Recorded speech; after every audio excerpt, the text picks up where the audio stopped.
Captain Maya Chen stared at the holographic display, watching as another Earth defense satellite winked out of existence.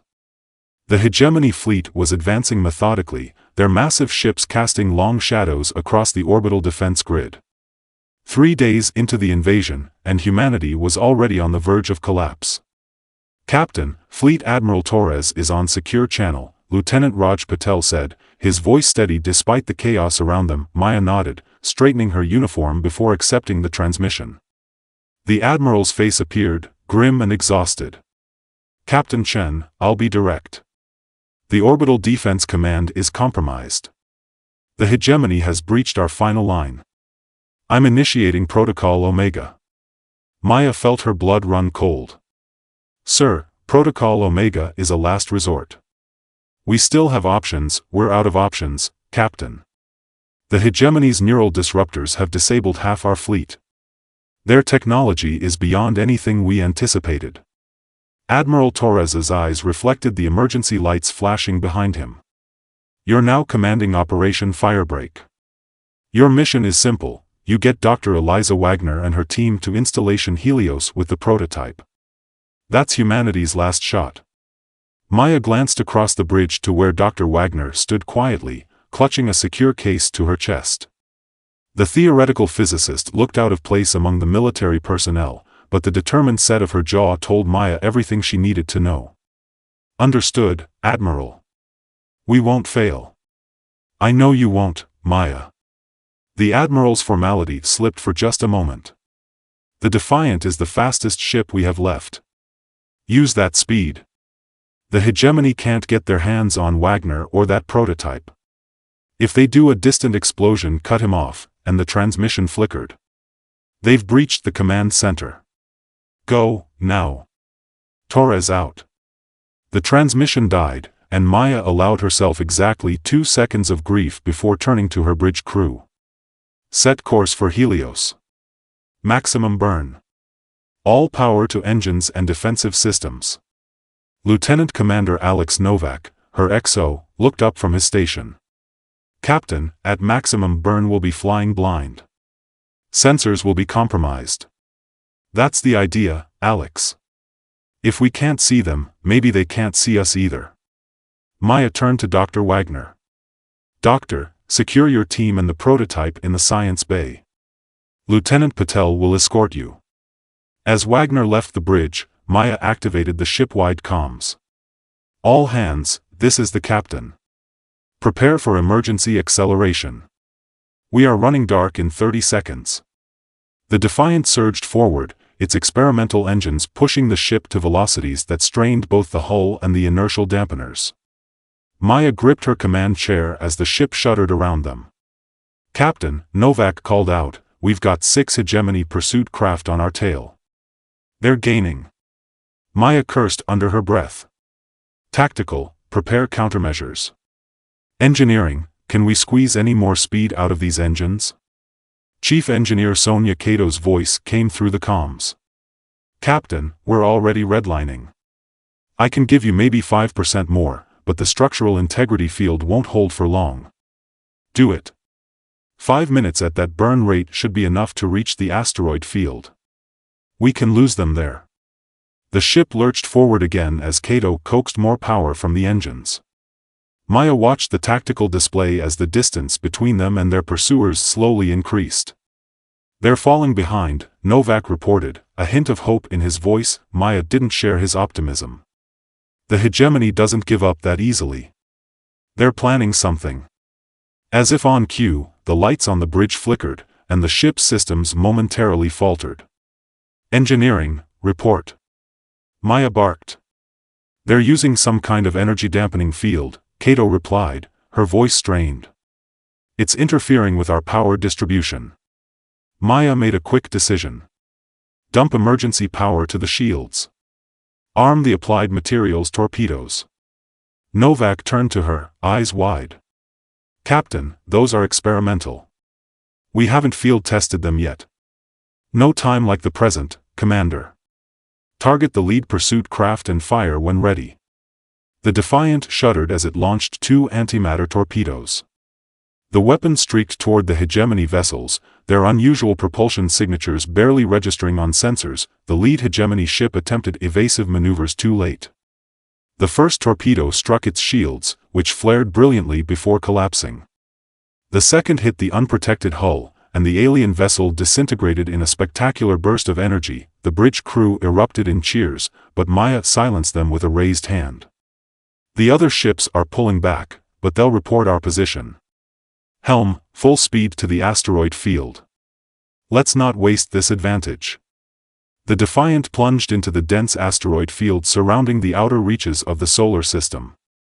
Maya ordered the ship deeper into the chaotic swarm of rocks, relying on Lieutenant Sarah Foster's exceptional piloting skills to navigate the hazardous terrain. "Captain," Dr. Wagner's voice came through the comms, "I need to speak with you. It's urgent." "I'm a little busy at the moment, Doctor," Maya replied, watching as Foster expertly weaved the ship between two massive asteroids. "It's about the prototype. And what the Hegemony really wants." Maya sighed. "Come to the bridge." When Dr. Wagner arrived minutes later, her usually composed demeanor was cracking. "Captain, I've been analyzing the Hegemony's attack patterns. They're not just trying to conquer Earth, they're specifically targeting research facilities." "My research facilities? What exactly is this prototype, Doctor?" "I was told it was a new defensive system." Wagner hesitated. "It's more than that. It's a gravitational manipulation device, the gravsphere. In theory, it can create localized distortions in spacetime." "And in practice?" "In practice, we've never tested it at full capacity. But at lower levels, it's already shown the ability to create microsingularities." Maya stared at the physicist. "You're telling me we're carrying a black hole generator? A controlled one?" "The Hegemony's technology is based on manipulating dark energy. If my theories are correct, the gravsphere could disrupt their entire technological foundation. Or it could tear apart the fabric of space and kill us all," Novak interjected. Wagner shook her head. "We've taken precautions." The containment field's an alarm blared, cutting her off. "Captain," Foster called out, sensors detecting multiple hyperspace windows opening. "The Hegemony found us." Maya turned to the tactical display. 3 massive Hegemony battlecruisers had appeared at the edge of the asteroid field, launching smaller craft that began methodically scanning the area. "They're using some kind of quantum resonance scanner," Lieutenant Patel reported. "Our stealth systems won't hide us for long." Maya made a quick decision. "Dr. Wagner, how close are we to installation Helios?" "About 6 hours at our current speed." "We don't have 6 hours." Maya pulled up a star chart on her console.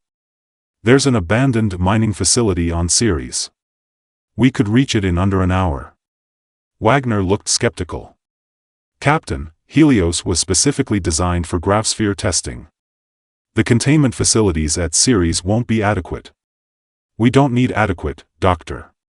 We need a fighting chance." Maya turned to her XO. "Commander Novak, prepare a ground team. We're going to set up the prototype on Ceres and make our stand there." "Against 3 battlecruisers?" Novak asked, incredulous. "Against whatever comes our way," Maya replied firmly. "The Defiant will act as a diversion while you get the prototype operational. If Wagner's right about what it can do to their technology, we might just have a chance." The descent to Ceres was harrowing. The Defiant skimmed the surface of the dwarf planet, using its gravitational signature to mask their approach to the abandoned mining facility. Maya had ordered most of the crew to evacuation shuttles, keeping only essential personnel aboard. "Ground team is away," Foster reported as Novak's shuttle disappeared into a massive crater. Maya nodded. "Begin Phase 2. Power up all weapons systems and prepare for atmospheric ascent." "Captain," Patel spoke up, "I'm detecting unusual energy readings from the Hegemony fleet.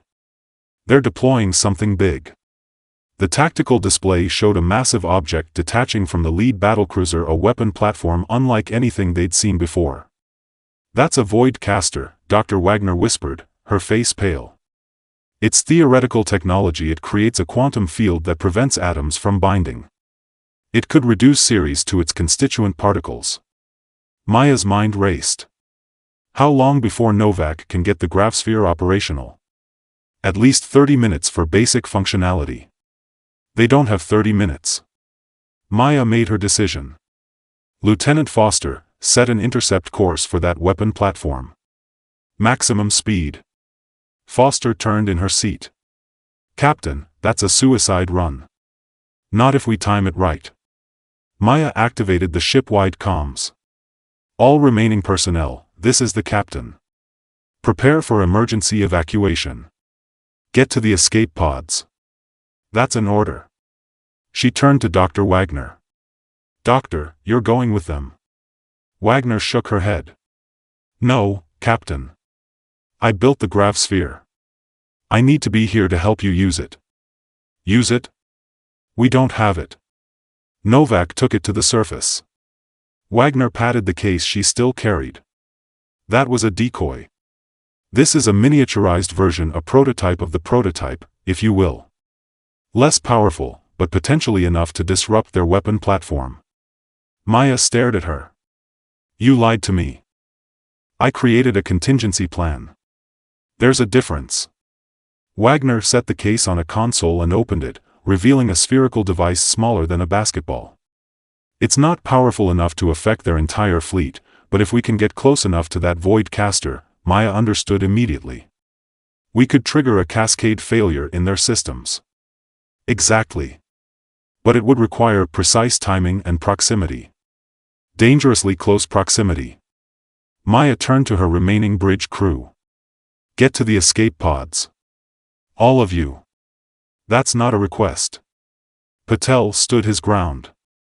With respect, Captain, you can't operate the ship alone. I won't be alone, Maya nodded toward Dr. Wagner. We've got this. Now go. After a moment of hesitation, the bridge crew reluctantly evacuated, leaving Maya and Wagner alone. I hope you know what you're doing, Doctor. Wagner managed a small smile as she worked to interface the grav-sphere with the ship's systems. That makes two of us, Captain. The Defiant accelerated toward the massive Hegemony weapon platform, which was now glowing with ominous energy as it prepared to fire on Ceres. They've spotted us, Maya noted as smaller Hegemony vessels moved to intercept. Diverting all remaining power to forward shields and engines. Wagner finished connecting the grav-sphere to the ship's power grid. It's ready, but we'll only get one shot at this. The miniaturized version isn't stable for long-duration activation. Maya's hands flew over the controls, evading incoming fire as they closed the distance to the void caster. How close do we need to be? Ideally? Inside their shields. Maya let out a humorless laugh. Nothing like a challenge. She activated the emergency boosters, sending the Defiant into a spiraling approach that confused the Hegemony targeting systems. The ship shuddered as glancing hits struck their shields. Warning lights flashed across the console as systems began to fail. 1 kilometer to target, Maya announced, gritting her teeth as she forced the wounded ship to maintain course. Shields at 20%, Wagner reported, her fingers hovering over the grav-sphere activation sequence. 500 meters, 300, a direct hit rocked the ship, throwing Maya against her restraints. Shields failing. We need to be closer. Wagner shouted over the blaring alarms. Maya locked eyes with the physicist. We get one shot at this. Make it count. With a final surge of power, Maya sent the Defiant crashing through the weakened section of the void caster's shields. The ship's hull screamed in protest as they scraped along the massive alien weapon. Now! Maya yelled. Wagner activated the grav-sphere. For a moment, nothing happened, then space itself seemed to ripple around them. The grav-sphere glowed with impossible light as it created a localized gravitational distortion that interacted catastrophically with the void caster's quantum field generators. The effect was immediate and devastating. The Hegemony weapon platform began to collapse in on itself as its own technology was turned against it. Cascading failures spread through its systems as the grav-sphere's effect intensified. It's working! Wagner exclaimed, her eyes wide with scientific wonder. Despite their dire situation, Maya didn't waste time celebrating. Emergency ejection sequence. Now! She slammed her palm down on the emergency release, and their section of the bridge detached from the dying ship just as the void caster began to implode. The escape pod shot away from the collapsing weapon platform, tumbling end over end as the shockwave hit them. Inside the cramped pod, Maya and Wagner held on as inertial forces threatened to tear them apart. Through the small viewport, they watched as the Hegemony weapon platform collapsed into a swirling vortex of energy before detonating in a blinding flash. The explosion rippled outward, catching several Hegemony vessels in its wake. The alien ship's systems failed as the gravitational distortion spread, leaving them dead in space. The gravsphere effect is propagating through their fleet, Wagner said in amazement as she checked the pod sensors. It's affecting all their ships that use the same quantum field technology. Maya allowed herself a small smile. Novak and the ground team? Wagner checked the communications system. They're safe. The Hegemony forces are in disarray. Without the void caster and with half their fleet disabled, they've lost their advantage. The pod's emergency transmitter picked up a broadcast from Earth Defense Command. Admiral Torres's voice, somehow still alive, came through with the news that Hegemony forces worldwide were suddenly retreating, their weapons and ships failing as some unknown effect spread through their technology. You did it, Doctor, Maya said quietly as they drifted toward Ceres, where rescue shuttles were already launching to retrieve them. Wagner shook her head. We did it, Captain.